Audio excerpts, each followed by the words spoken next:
Fala, gente, tudo bem? Sejam bem-vindos aqui em mais uma aula onde a gente vai responder questões de vestibulares, tá? E essa questãozinha aqui, gente, eu já vou falar para vocês aqui já.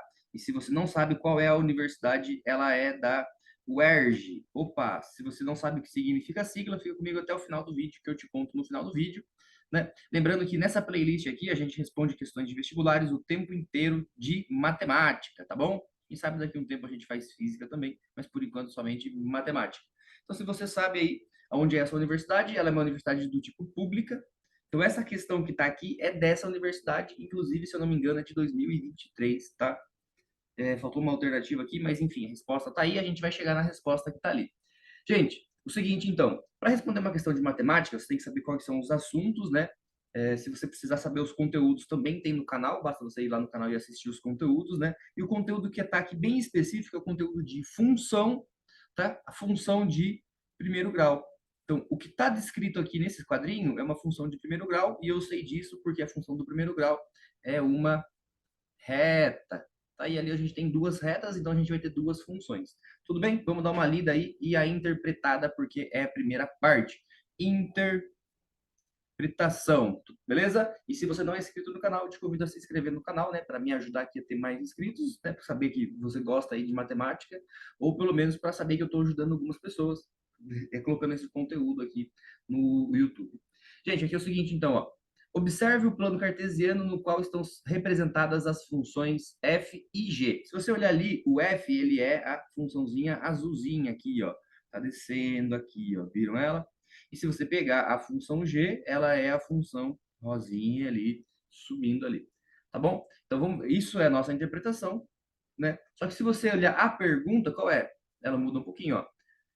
O ponto P de interseção ou intersecção, né, que é a junção dos dois, entre os gráficos dessa função, dessas funções, possui abscissas, né? E se você lembra que a abscissa, você vai lembrar que ela é o eixo, opa, a abscissa é o eixo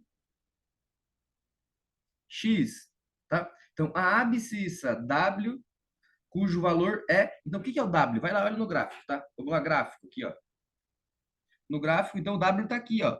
Então, se está no eixo da abscissa, é o eixo X. Então, é nada mais, nada menos do que encontre o valor do X, né? Só que ele colocou a letra W, talvez para te confundir um pouco, né? Você já sabe que ele é maior do que menos 1 e menor do que 5, né? Então, no caso aqui, não eliminou ninguém. Não eliminou ninguém. Ah, você sabe que ele é positivo também, né? Ele é maior do que zero. Então, você já sabe disso. Bom, o que mais que a gente sabe? A gente também conhece a lei geral da função. O que é a lei geral, né, genérica da função? Ela vai ser ax mais b. Lembrando que toda função matemática ela é escrita como alguma coisa dx e coloca entre parênteses assim, ó. Então aqui seria um f dx e no caso aqui desse que sobe aqui vai para cima é um g de x, g de x, abre parênteses. E esse g de x é a mesma coisa, ax mais B. Bom, professor, é o mesmo A e o mesmo B? Não é, gente. Se eles cortassem no mesmo lugar, seria o mesmo B. Lembrando que o B é o ponto onde corta o eixo aqui, ó. Então, para a função azul, que é o F, o B vai ser igual a 15. Então, eles não são B iguais, né? Então, vamos pôr aqui um BF e o outro eu vou botar um BG. E o BG, ele vai ser 1, positivo, tá? Tá acima do zero, ó. É para cima, é positivo o Y. Tá acima do zero. Então, aqui vai ser de 1. E aonde então tem o B na função f e aonde tem o B na função g, eu já posso substituir diretamente por 15 e 1. Tudo bem? Me fiz claro? Se vocês estão me acompanhando até aqui, não esquece de curtir esse vídeo também para me ajudar aqui, né, no YouTube. Gente, é o seguinte então, f de x igual a ax mais 15, g de x igual a ax mais 1, porque o b é onde corta. Mas e esse a aqui? Como é que você descobriria e calcularia esse a aqui, ó? Ô, professor, isso daí é fácil. É só você pegar pontos aonde você sabe o valor do f, né, que é o eixo y, então, tipo o 15 ali, e um valor para o x também. Isso mesmo, que é conhecido como coordenadas. Então, você vai escolher um par coordenado, e o par coordenado, a gente sempre escreve ele como sendo x e y, tá? Não vai se confundir na hora de pôr na função, porque na função quem aparece antes ali na esquerda é o y, que é o f de x. Então, cuidado dessa confusão aí. O valorzinho do x que eu tenho aqui, ele vai junto com o a. Tá bom, gente? Eu estou dizendo isso porque antes de gravar essa aula, eu fui gravar a aula também aqui e eu acabei me equivocando nesse passo. Tá? Eu confundi o ponto coordenado, né? Eu selecionei esse ponto aqui, mas quando eu seleciono esse, ele seria 0 para o x e 15 para o y, ó.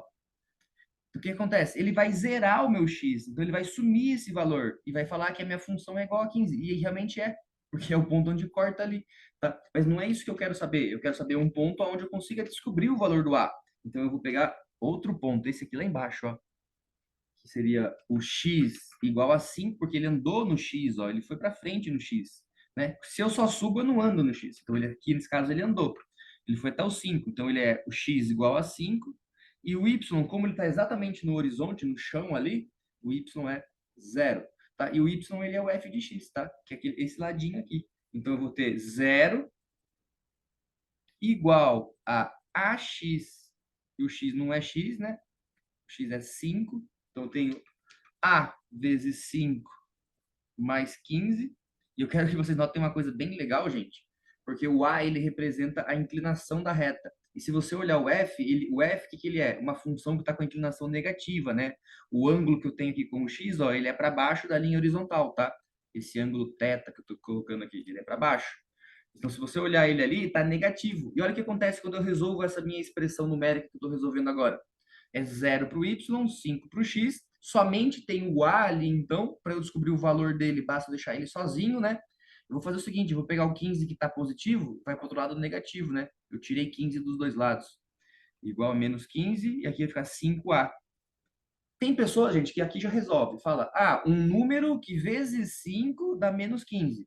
Daí já sabe que o a é igual a menos 3. Mas se você não tem essa facilidade, o que, que você faz? Passa o 5 dividindo, né? Ele está multiplicando, passa dividindo. Você mantém o negativo. E aí você vai saber que o a vai ser igual a menos 15 sobre 5, que vai ser menos 3. Tá bom, gente? Então, a gente já descobriu quem? O valorzinho do meu a, que é a inclinação aqui do f. Então, aqui vai ser menos 3. Faz sentido para vocês ele ser negativo? E agora a lei da função está descritinha, sim. Agora eu posso colocar qualquer outro valor de x e de y, né? De x e de y, que ele vai pertencer a esses pontos aqui dentro dessa linha azul. Não importa se é fração, se é decimal, tá? Por quê? Porque o conjunto do x ali não tem limite.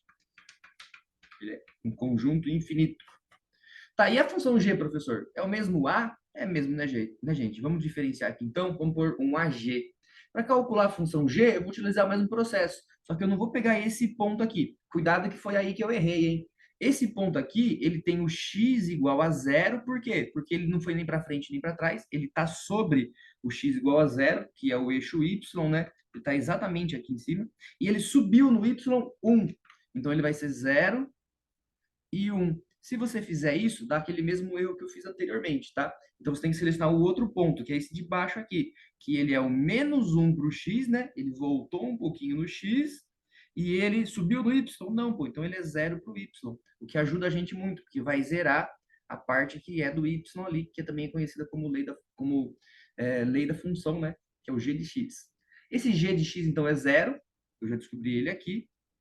E aonde tem, tá aqui, tá? É o y, o g de x, esse valorzinho. E aonde tem o x, eu vou pôr menos 1. Então aqui vai ser AG, o ângulo do G, vezes menos 1. E aqui eu tenho mais 1, né? Que já é da própria lei, que a gente viu anteriormente, que é onde corta o eixo, tá? Gente, vocês perceberam como o B é fácil de encontrar, né? Quando a gente tem a reta? A não ser que ele esconda esse pedaço aqui e você não veja onde ele passa, tá? Ele esconde, assim, o eixo. Aí ele te pergunta, ele vai te dar outra coisa e te perguntar onde corta. Aí você vai ter que descobrir o B, semelhante ao que eu fiz com o A aqui, né? Você vai ter que ter o Y, o A e o X. Tá? Então, nesse caso, se eu quero descobrir o A, eu tenho que ter o Y, o X e o B. Então, o Azinho vai ficar ali, sozinho. Ele vai ficar ali sendo a incógnita, né? E agora vai ficar super fácil. Aqui vai dar menos A, olha que legal. Jogo ele para esse lado aqui, vai ficar A positivo. Que vai dar 1 e não aí, tá bom? Então a função g, ela tem uma inclinação, tá? Gente, tem muitas pessoas que já saberiam responder essa de cabeça. Que vai ser 1, tá bom? Tem a ver aqui com esse triângulo aqui, ó. Algumas pessoas já resolveriam de cabeça. Então, ali, como ele é 1 mesmo, então a função vai ser x mais 1, certo? Tá, professor, e acabou? Gente, então, uma coisa que eu descobri nesse processo todo, até aqui, nesse pedaço da aula, qual foi que eu descobri? Eu descobri a lei da função, a lei das duas funções, não é verdade? Então, essa lei da função agora ela vai servir para quê? Ela vai servir para eu descobrir o valor do x quando eu colocar o valor do x ali, ó, tá? Então, é isso que a gente vai fazer agora. Quando eu colocar as duas funções iguais, né? Porque eu quero saber a interseção delas aqui, ó. Então, quando eu igualo as duas funções, o que que vai dar? Vai dar um ponto x, ó. Porque f de x só vai ser igual a g de x quando os dois x forem o mesmo valor. Tá? Inclusive, o f de x e o g vai ter o mesmo valor também. Estou escrevendo aqui que eles são iguais, né? Tá? E meu f de x, ele vai ser menos 3x mais 15. E o g de x não, né? Vai ser x mais 1. Tá, professor? E agora? E agora letra para um lado, número para o outro, né? Eu vou fazer o seguinte, vou pôr o 1 para o lado de cá, vai ficar 15 menos 1, e eu vou colocar o menos 3 para o lado de lá. Vai ficar 3, perdão, vai ficar x mais 3x. E agora eu tenho do lado esquerdo 14. E do lado direito eu tenho 4x. Ah, professor, não dá para saber de cabeça. Gente, não dá para saber de cabeça, a não ser que você seja bom nas frações aí, mas você sabe as operações inversas, né? O contrário dessa multiplicação aqui é dividir. Então, o meu 14, ele vai ter o 4 ali embaixo. Então, o meu x, ele é o resultado dessa fração aqui. Ah, professor, mas vai dar um decimal. Gente, só que você pode fazer um outro processo, você pode fazer a simplificação, né? Então, meu x vai ser igual à simplificação dessa fração. Tá? Eu posso dividir a parte de cima por 2, por exemplo, porque ele é par. Eu posso dividir a parte de baixo por 2 também, porque também é par. Então aqui vai ser 7 meios. Né? Dá para dividir de novo? Não. Então a gente encontrou a nossa resposta aqui, ó, que vai ser... Lembrando que aqui já estava a resposta, né, gente? Eu só simplifiquei ela por causa das alternativas ali, ó. O que é esse x, então? Esse x, ele é o x do ponto P. E o x do ponto P é a abscissa cujo valor é W, tá? Então, o W vai ser igual a esse valor de x, que é 7 meios. Tudo bem, gente? Se vocês gostaram dessa aula aí, né? É uma aula que eu espero que não deixar ela tão chata para vocês. Trago sempre um pouquinho de revisão bem rápida, daí eu já caio nas funções e aplicação e vocês passam no vestibular e voltam aqui para me agradecer, deixando seu curtir. Fechou, gente? Um grande abraço para vocês. Até a próxima. Tchau, tchau.